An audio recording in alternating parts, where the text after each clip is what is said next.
നമ്മൾ കടലിലേക്ക് നോക്കുന്ന ആൾ ഒരു കവിയാണെന്നുണ്ടെങ്കിൽ അവിടെ ഒരു കവിത വിരിയും. അതേസമയം ആ നോക്കുന്ന ഒരാൾ ഒരു ബിസിനസ്സുകാരനാണെന്നുണ്ടെങ്കിൽ അവിടുത്തെ മത്സ്യങ്ങളെ എങ്ങനെ ബിസിനസ് ആക്കാമെന്നായിരിക്കും അയാൾ ചിന്തിക്കുക, അവിടുത്തെ മീനിനെ. അതേസമയം നമ്മൾ പാർക്കിലേക്ക് പോകുമ്പോൾ കാണുന്നതാണ് എന്ത്, കുട്ടികൾ വല്ലാണ്ട് ബലൂണ് കൊണ്ട് കളിക്കുന്നുണ്ടോ. ബലൂണ് കുട്ടികൾക്ക് ഏറ്റവും ഇഷ്ടമുള്ള മിഠായി പോലെ ഇഷ്ടമുള്ള ഒരു സാധനമാണ്. ശരിക്കും ഈ ബലൂണ് വലിയൊരു ബിസിനസ് സാധ്യതയാണ്.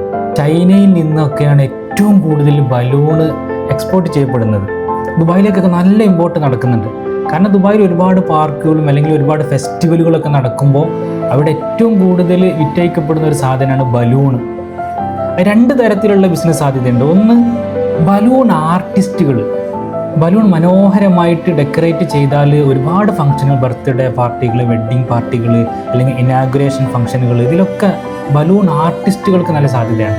മറ്റൊന്ന് ബലൂൺ ട്രേഡിംഗ് ആണ്. വിവിധങ്ങളായ ബലൂണുകളുണ്ട്, പല കളറുള്ള ബലൂണുകൾ, പല ഡിസൈൻ, റൗണ്ടിലുള്ളത്, പിന്നെ നീളത്തിലുള്ളത്, അങ്ങനെ പല തരത്തിലുള്ള ബലൂണുകളുണ്ട്.